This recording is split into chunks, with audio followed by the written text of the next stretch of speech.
Bulletin d'information du 6 novembre 2020. En manchette, la ville de Forestville retourne en appel d'offres pour son contrat de déneigement. La Guignolée doit s'adapter à la pandémie. Pierre-Marc Savard-Morneau court pour la prostate.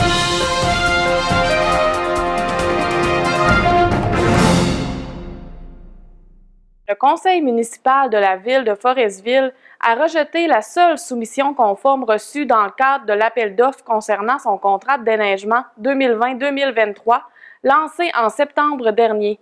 En séance extraordinaire le 4 novembre en direct sur Facebook, la mairesse Micheline Anctil a mentionné que ce rejet est dû au montant trop élevé de la soumission conforme. Considérant que nous n'avons reçu qu'une seule soumission conforme, considérant que le Conseil considère que le coût soumis est trop élevé, il y a donc une résolution aujourd'hui afin de rejeter la soumission reçue conforme et de retourner en appel d'offres immédiatement.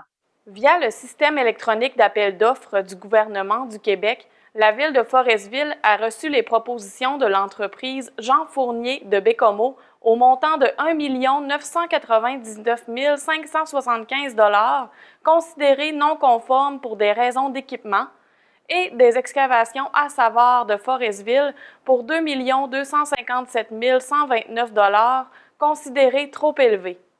En 2017, le contrat d'entretien hivernal des rues, bornes incendie et certains trottoirs avait été octroyé aux excavations à Savard, seul soumissionnaire, pour une somme de 933 566,76 $ sur 3 ans. Un nouveau processus d'appel d'offres a donc été lancé avec des options différentes. La Guignolée se déroulera différemment cette année, mais ce n'est pas la pandémie qui empêchera les Chevaliers de Colomb, Conseil 3117 et leurs partenaires de procéder à la campagne des paniers de Noël pour les plus démunis du secteur Colombier-Forestville. Puisque la Guignolée des médias est annulée, les fruits de la quête des messes du 21 novembre à 16h à Colombier, du 22 novembre à 11h à Forestville et du 22 novembre à 16h à Saint-Marc-de-la-Tour serviront entièrement à remplacer les profits habituellement réalisés. Puisque le porte-à-porte sera également annulé en raison du coronavirus, les gens qui désirent faire des dons de denrées ou d'argent sont invités à se rendre au local des Chevaliers de Colomb, situé au 134 rue Blouin à Forestville.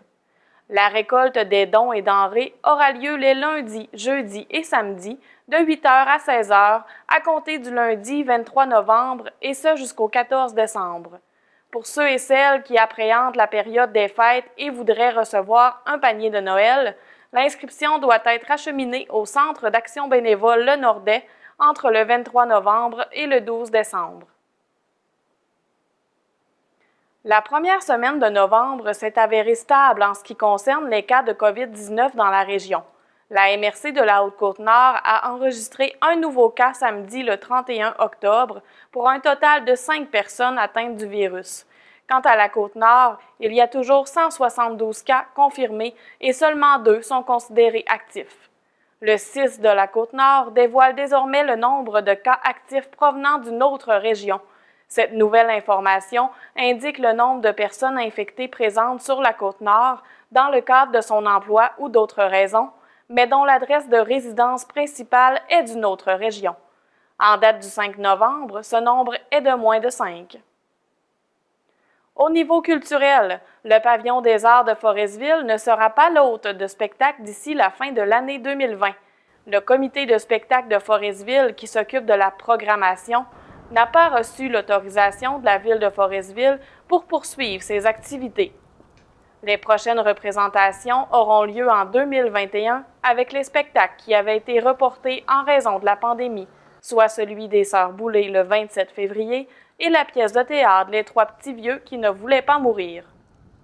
Rappelons que grâce à une subvention de Patrimoine canadien, Forestville est maintenant doté d'une toute nouvelle salle de spectacle nommée le Pavillon des Arts. Celui-ci n'a pu accueillir qu'une seule représentation avant que la pandémie de COVID-19 stoppe tous les rassemblements et activités non essentielles.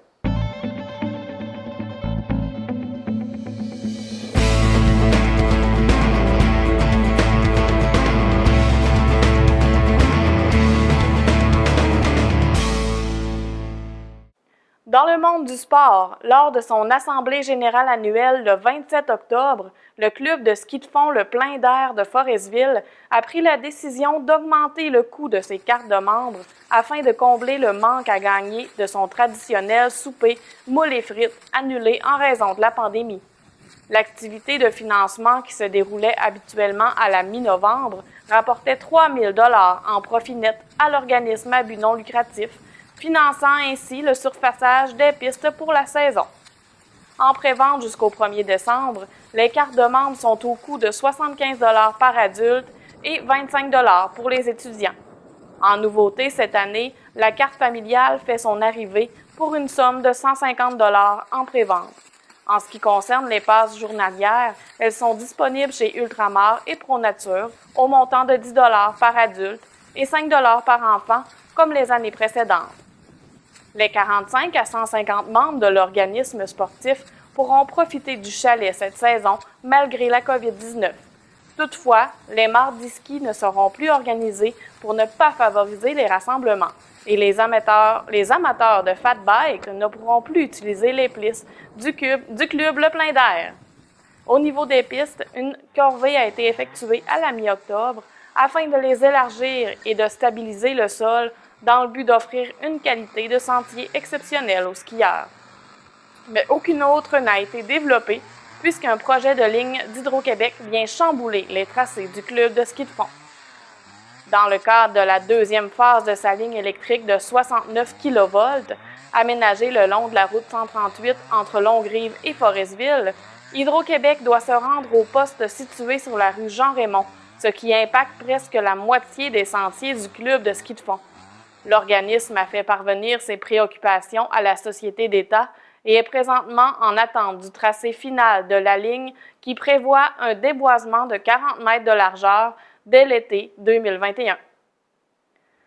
Le club L'Envol de Forestville est un des seuls clubs de gymnastique du Québec qui peut continuer ses activités cet automne, mais il a commencé la saison avec 32 % moins de membres qu'à l'habitude, selon l'entraîneur-chef Nancy Terrien. Malgré qu'on a perdu des membres par rapport au COVID aussi, on fonctionne avec seulement 55 membres cette année, via l'an passé qu'on avait peut-être au-dessus de 80-82, ça fait que c'est une perte presque de 30 %. L'organisme à but non lucratif a dû faire des pieds et des mains pour offrir une saison de gymnastique. La COVID-19 a demandé la mise en place de mesures sanitaires sévères, dont la fermeture des vestiaires, la désinfection des appareils et la réorganisation des heures de cours, comme l'a précisé Mme Terrien lors de l'Assemblée générale annuelle du club le 4 novembre. Dans le gymnase, j'ai des flèches de direction, j'ai des bouteilles de désinfectant à chaque appareil, j'ai des cônes de séparation. La craie de magnésium au niveau des barres asymétriques, le pot de craie est rangé. Donc, chaque gymnaste a son sac Ziploc avec son nom écrit dessus. Les campagnes de financement habituelles n'ont pas pu être instaurées cette année, alors les administratrices doivent faire preuve d'imagination pour amasser des fonds pour l'organisme. Une vente de billets pour gagner des prix commandités par des marchands locaux et régionaux sera notamment mise en branle.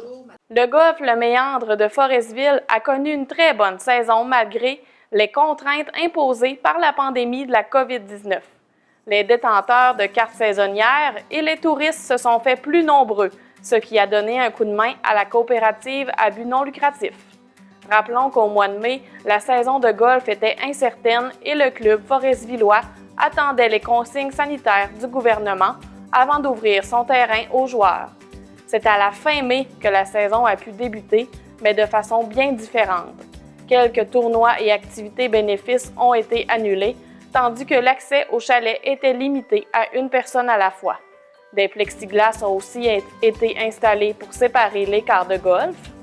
Malgré tout, le président du golf Le Méandre, Renato Marino, dresse un bilan positif de la saison 2020. Des joueurs de partout au Québec ont profité des conditions exceptionnelles du terrain tout au long de l'été jusqu'à la mi-octobre. Les golfeurs de la Basse-Côte-Nord de Bécomo et de Pessamit s'y sont aussi présentés en grand nombre au plaisir du conseil d'administration qui félicite le travail de ses 10 employés et 50 bénévoles. Pierre-Marc Savard-Morneau, originaire de Forestville, s'est lancé un défi de taille pour souligner le Movember et soutenir la cause du cancer de la prostate. Le jeune homme de 29 ans veut courir 420 km en 30 jours pour ramasser des fonds pour la cause avec un de ses amis, Michael Laflamme. Au fond, notre défi, en fait, on a décidé de courir 100 mètres pour chaque homme qui est décédé dans la dernière année du cancer de la prostate, ce qui nous donne un objectif personnel chacun de 420 km. Au départ, les deux coureurs avaient l'objectif d'amasser 420 $, mais il a été dépassé dès les 4 premiers jours à leur grand bonheur. Les dons sont recueillis directement sur le site web du Movember et ils serviront à la recherche sur le cancer de la prostate ainsi qu'au déploiement de ressources pour accompagner les familles qui en sont victimes. Voici comment faire pour encourager le Foresvillois. En fait, dans le fond, c'est important. Pour nous encourager, vous pouvez on a deux médias sociaux où est-ce que vous pouvez aller nous suivre. Il y a notre page Facebook Défi court pour la prostate, ainsi que notre page Instagram. Et dans les deux médias, en fait, vous pouvez aller avoir accès directement au lien pour aller donner des fonds, tout simplement. Pierre-Marc Savard-Morneau est conscient qu'il devra affronter des conditions météorologiques difficiles tout au long du mois à venir, mais il demeure confiant de réaliser son objectif. Il invite d'ailleurs les gens à embarquer dans l'aventure en se lançant un défi qui correspond à leur capacité en cette période où la santé mentale en prend un coup en raison de la pandémie et du temps plus sombre.